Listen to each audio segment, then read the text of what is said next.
Crónico. En el programa de hoy.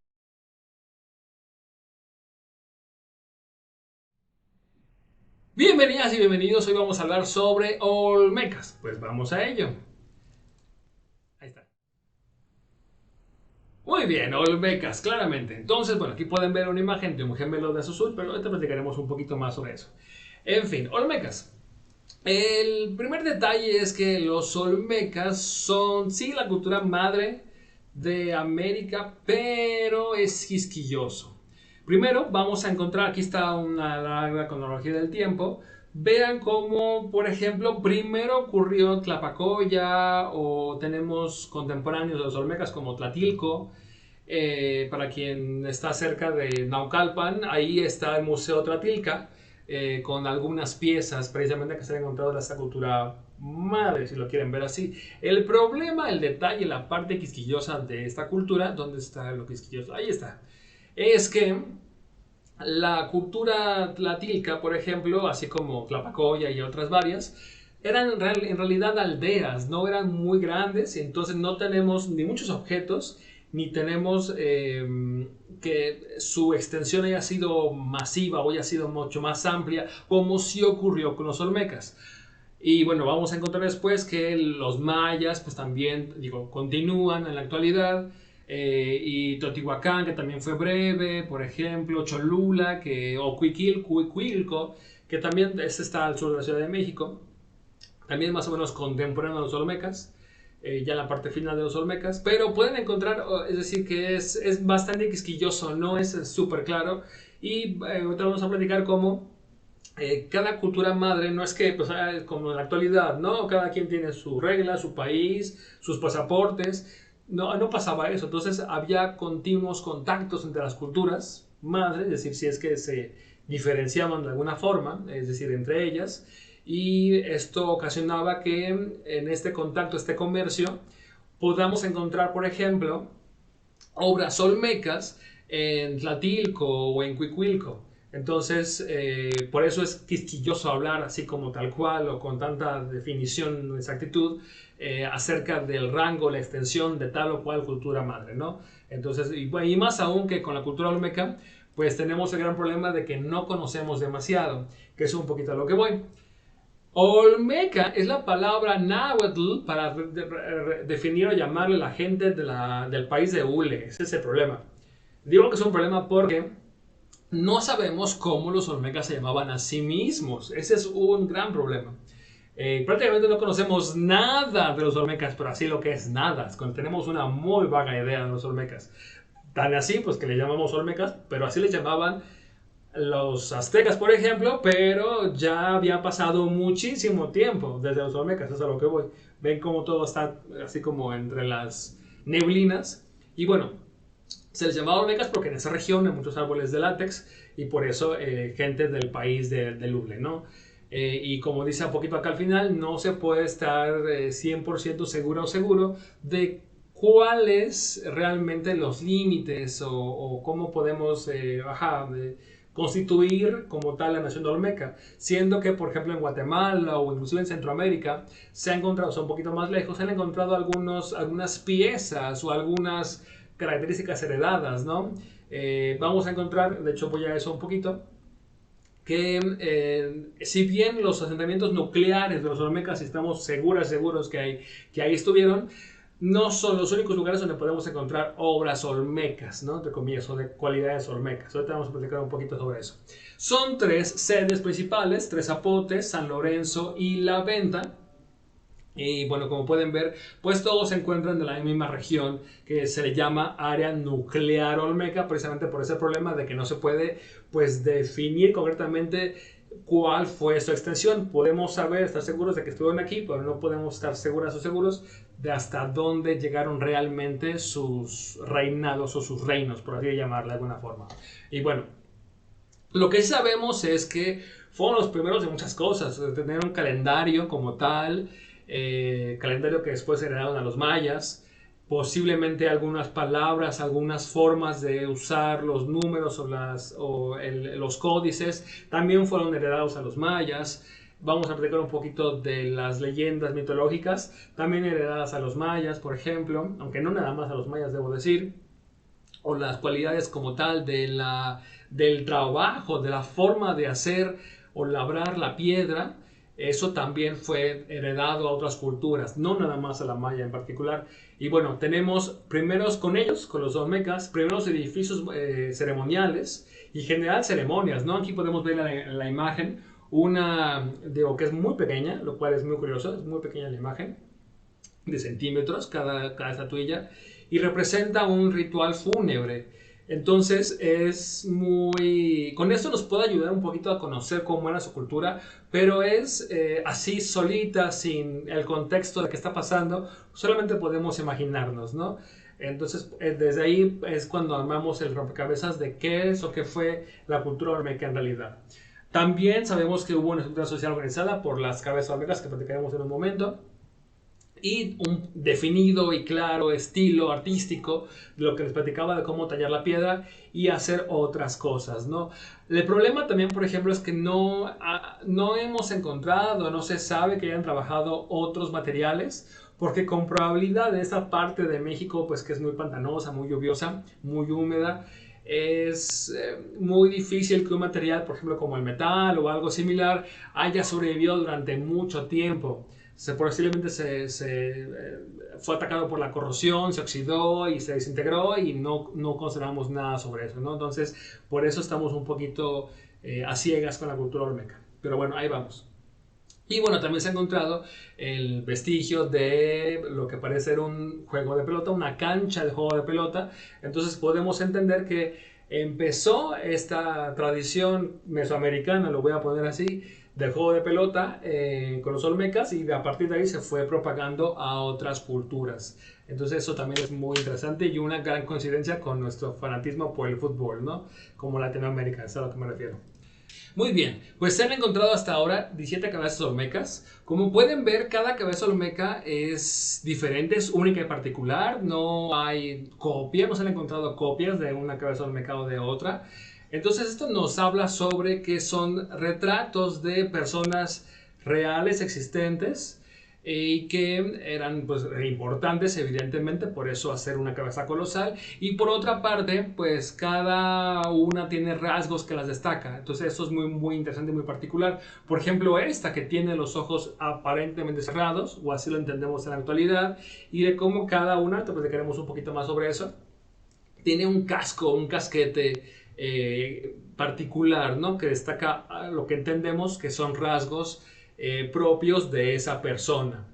Ahora, de manera muy creativa, muy original, cada cabeza olmeca se llama por su orden de aparición, ¿no? Entonces tenemos cabeza número 4, cabeza número 5, cabeza número 6, y así de manera consecutiva, aunque algunas cabezas olmecas se les llama también por el lugar en donde se encontraron. Por ejemplo, esta, que es la de la Cobata, es la región en donde se encontró esta cabeza olmeca, ¿no? Pero eso no es general, depende de dónde se encontró alguna cabeza en particular. Ok, de esta explicación general de las cabezas olmecas me voy con el detalle que nos comparte la doctora Ann Cyphers. Ella habla sobre cómo estamos seguros de que las cabezas olmecas son rostros de gobernantes olmecas, y particularmente en la época de esplendor o el lugar de esplendor es San Lorenzo, que fue donde eran expertísimas en tallar cabezas olmecas. Ahí se han encontrado por el momento 10 cabezas olmecas, pero bueno, se sigue en lo posible investigando un poquito más para descubrir y encontrar más cabezas olmecas. Ahora, una talla particular, como ya dije que cada una es individual, no hay copias una de la otra, pero también todas tienen estrabismo bilateral convergente, lo que se llama en realidad que serán viscas y viscos. Se cree que eran viscos porque había una modificación craneofacial que se hacían cuando eran bebés, y lo podemos deducir a partir de esta escultura que se encontró, en donde se aplastaba cuando tienen todavía la mollera abierta. Obviamente los bebés están todavía formando su forma craneal. Se les aplastaba el cráneo, así como está en esta imagen, y aparentemente esto era un rasgo estético destacado, deseable, que tenían que tener, pero este mismo aplastarse, además de que les hacía la cabeza un poco más alargada y supongo agradable para ellas y ellos en ese momento. También generaba que tuvieran la nariz obviamente un poco más aplastada. Por eso es que todas las cabezas olmecas tienen la nariz aplastada. Y por otra parte, que eso les hacía el estrabismo, es decir, que hicieran viscos. Se puede ver más o menos aquí en el iris. Hay algunas cabezas olmecas en donde se puede apreciar algo así como un iris y cómo están sus iris bastante juntos. Entonces, bueno, otro dato es que las cabezas olmecas son de basalto, que es una piedra muy dura, lo cual ya implica pues una gran calidad técnica, es decir, una gran forma de hacer esas esculturas y que pues no se han encontrado, ¿cómo llamarle?, errores en ellas, ¿no? Una piedra que esté mal hecha o algo así. Entonces es a lo que voy, es las tallaban en una sola piedra y esa piedra es la que quedaba bien. ¿De acuerdo? Entonces no sabemos si había material de metal para trabajarlo, que es lo que les platicaba. Y las piedras como tal son muy pesadas, generalmente de varias toneladas cada una, y las transportaban desde muy lejos. Entonces, vaya, tenían que valer mucho la pena pues el gobernante para que desde un monte, una montaña, transportaban la piedrota gigantesca. No sabemos cómo. Se está pensando que conocían la rueda porque era una forma fácil, o que había por ahí arroyos y construían balsas, montaban encima la piedra gigantesca y con el agua se apoyaban para transportarla. Todas estas son teorías, no sabe de cierto cómo es que las movían en distancias tan grandes, ¿no? De varios kilómetros. Bien, aquí están rasgos del general de la cabeza olmeca. Como pueden ver, tiene una banda aquí en la frente, algún motivo, y vamos a ver un detalle un poquito más cercano de eso. Tenían también pues una especie de orejera y un barbiquejo que digamos alineaba un poco su maxilar, su mejilla, para que tuviera protección toda esa parte. Entonces el hecho de que tuvieran casquete es lo que nos dice que eran un poco guerrilleros, pero tampoco lo sabemos de cierto porque no se ha encontrado ninguna escena como tal en donde den cuenta de alguna batalla o algún arma como tal. No se ha encontrado absolutamente nada. Por lo que sabemos, eran un pueblo muy pacífico, pero los cascos de sus gobernantes sí destacan pues esta protección como tal de la cabeza, ¿no? Entonces es algo interesante que bien podría ser nada más una corona. Ahora, también algo interesantísimo es que se ha encontrado, digo hemos en un plural majestático, pero realmente se ha encontrado que algunas cabezas colosales eran reutilizadas. Esto es, por ejemplo, aquí en esta cabeza colosal número 7, podemos ver en su costado, no sé si se alcanza a ver muy bien, pero aquí se ve el altar. Déjenme les muestro, este es el altar. En el altar hay una persona, otro gobernante o sacerdote, que está emergiendo de esta caverna sagrada, ¿no? Versión cortísima. Pero aquí, o sea, piensen que está de lado y está emergiendo así la persona. Entonces, lo que estaban haciendo es pulen como tal la piedra para quitarle los restos del trono. Y conforme lo van puliendo, ya ahí encima dejan la cabeza olmeca. Es decir, pareciera que cada gobernante tenía su trono específicamente hecho para este gobernante, y ya que una vez que fallecía o que moría, se pulía esa piedra y se dejaba se quitaba el trono y se dejaba como tal la cabeza olmeca en un costado. También por eso probablemente las cabezas olmecas eran tan planas, aunque también se entiende que era por su deformación craneal, ¿no? Entonces tenemos esas dos opciones. Ahora, bueno, ahorita platico un poquito más del altar. Así es como se ve el centro de la venta. Como pueden ver en esta foto aérea, aquí está esta pirámide. Es la primera pirámide, que es lo que les decía un poco al principio. Ahora esta pirámide no es como Teotihuacán o no es como los egipcios. En esta pirámide es en realidad un gran cúmulo de tierra. Pero esto no es porque van a decir, ay no, pero eso que los egipcios hacían bloques y bla bla. De todas maneras tiene el mismo valor. A lo que voy es porque surge de esta creencia de una montaña mágica. Esa es la parte importante. Entonces ellos crearon una montaña mágica en este lugar pues pantanoso y complicado, y organizaron su ciudad con base en esa creencia, ¿de acuerdo? Entonces no le quita mérito que sea un montón de tierra a que sea como tal una pirámide, o sea, no hecha, porque además pueden ver que tiene claramente la forma de la pirámide, no es un montón de tierra. Entonces, y sobre todo que también en esta ciudad está contemplado esta misma planeación en donde se juntan sus tres esferas más importantes, que es el inframundo, la superficie terrestre, o la superficie donde estamos todas y todos, y el cielo. Y todo se junta en su planificación de su ciudad. Ahorita va a quedar un poquito más claro eso. Por ejemplo, aquí, eso sigue siendo de la venta. Pueden ver cómo tiene una alineación norte-sur, es decir, está planeado que el sol pase de un lado hacia el otro.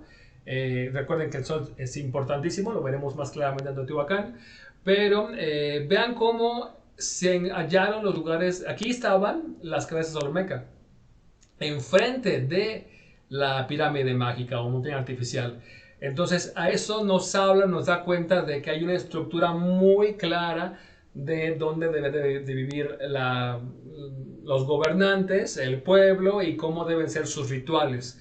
Entonces por esta parte sabemos que sí había una planeación urbana y esto nos habla también de una cultura o civilización muy avanzada. También, bueno, vean que todo esto ha sido a duras penas descubierto. Esto se descubrió en el 25 del siglo pasado. Este es el altar de la venta, pero vean cómo estaba así tal cual en la tierra. Gran parte de todo esto fue descubierto o ha sido descubierto por arqueólogos estadounidenses. Esa es la parte también complicada.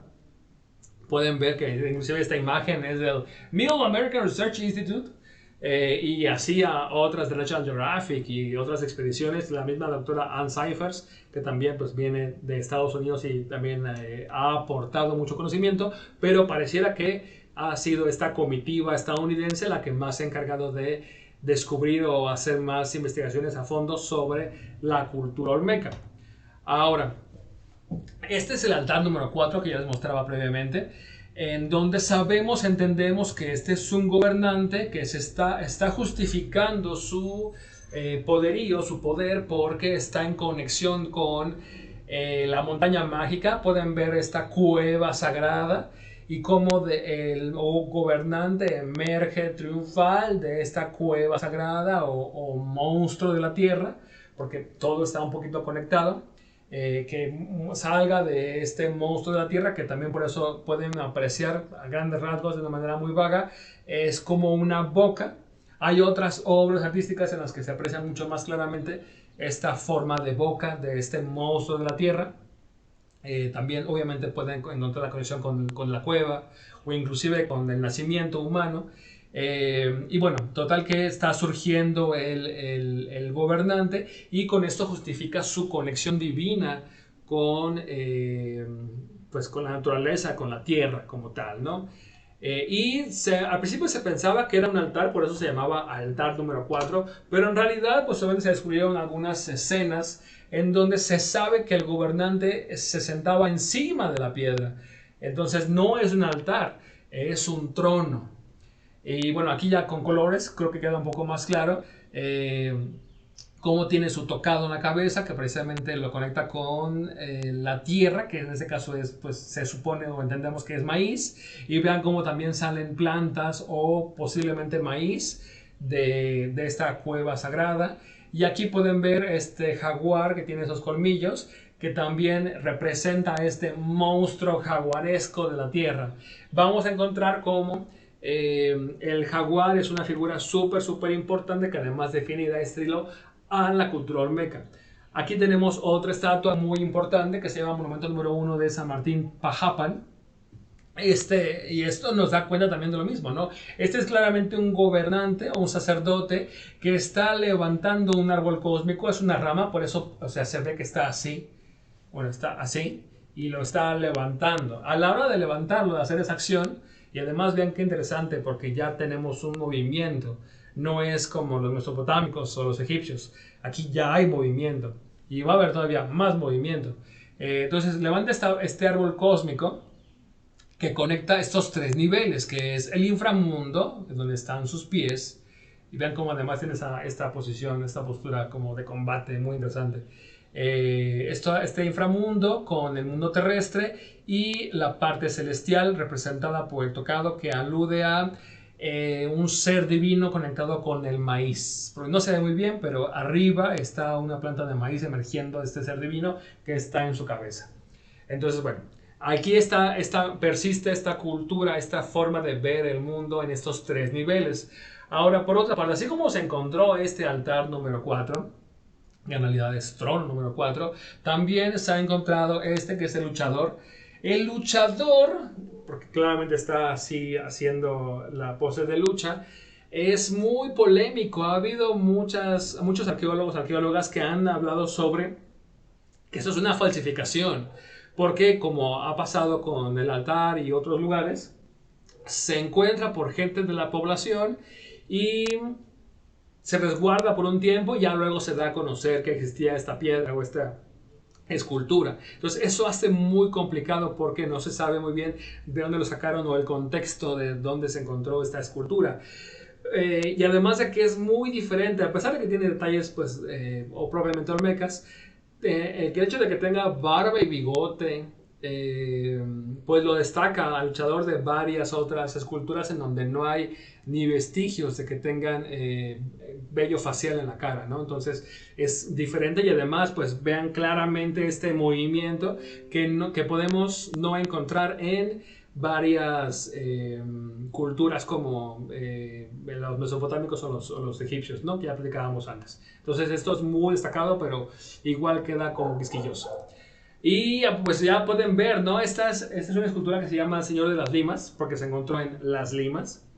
Dos niños, Severiano y Rosa Clemente, encontraron esta escultura y pues como de hecho estaban jugando con ella, después dieron aviso y la gente de la población del poblado pensaba que era una especie de versión libre de la Virgen María, porque está cargando a un bebé y por eso le rendían un cierto tributo. Aquí es muy particular ver cómo una misma pieza puede ser reinterpretada y aún así se le da un valor especial. No es como, es cualquier cosa, sino se sabe, se entiende, genera esta aura de ser algo especial y particular que requiere devoción. Y bueno, como pueden ver claramente, lo que está cargando el Señor de las Limas es un niño, un bebé, con propiedades felinas, porque igual recuerden la conexión con el jaguar. Y vean cómo tiene aquí en el pecho dos cruces o dos cruces de San Andrés. Esta cruz de San Andrés lo que hace es unir dos contextos diferentes. Entonces podemos entender que está uniendo por una parte al sacerdote que pues ya es joven o mayor con el bebé o el niño, por una parte, pero de igual manera podemos ver que está uniendo varios rasgos que están tallados en su cuerpo. No sé si lo alcanzan a ver, se ve muy fino este detallado, pero está muy claro. Y vean, aquí tenemos otra escultura, que es una hacha votiva de jade. Vean cómo el jade también es una piedra que se aprecia mucho, tanto por los olmecas como por la cultura china. Y también este es un bebé jaguar, entonces una vez más es una insistencia de cómo los olmecas justifican su linaje divino a partir de la conexión con la cueva original, la cueva monstruo de la tierra, así como con el jaguar, ¿no? Y bueno, por esa parte. Y por otra parte, también tenemos aquí el detalle de lo que podemos encontrar vean en el tocado, bueno, en la, ¿cómo llamarle? En la piel de El Señor de las Limas, podemos encontrar diversas escenas que precisamente nos hablan de estas dos posibilidades, ¿no? Que habla sobre una dualidad cósmica en donde está por una parte alguien ahí, bueno, una imagen con los ojos abiertos y otra imagen con los ojos cerrados, ¿no? Entonces pertenece o persiste esta creencia de la dualidad como parte de su cosmogonía. Y hablando de la dualidad, también se encontraron en el rancho de la Azul estos gemelos. Aquí en esta imagen nada más están los dos gemelos, que se sabe que son gemelos porque son ligeramente diferentes, pero sí son muy parecidos, con este jaguar. Ahora, en realidad, tiempo después se encontró la doctora Ann Cypher, se encontró el otro jaguar, lo cual pone a los dos gemelos adorando, dando algo, como dice aquí, una actitud reverencial frente a los dos jaguares. Y es que esta actitud reverencial de parte de dos gemelos tiene que ver también con su cosmogonía. Por ejemplo, es muy probable que esta haya sido una influencia posterior en los mayas, porque en el Popol Vuh vamos a encontrar esta insistencia de la historia de los gemelos cósmicos. Dos gemelos que por cualidades sobrenaturales crearon el mundo como lo conocemos, ¿no? Versión corta, platicaremos un poquito más de eso cuando veamos a los mayas. Entonces es muy interesante, vean cómo sabemos muy poquito de los olmecas como tal, pero con lo poco que sabemos, eso da para mucho, ¿no? Entonces es muy, muy interesante. Y bueno, ojalá les haya quedado un poquito más claro de qué van los olmecas. Por mi parte es todo, sean ustedes muy felices. Nos vemos en el siguiente video. Muchas gracias. Todos seamos felices.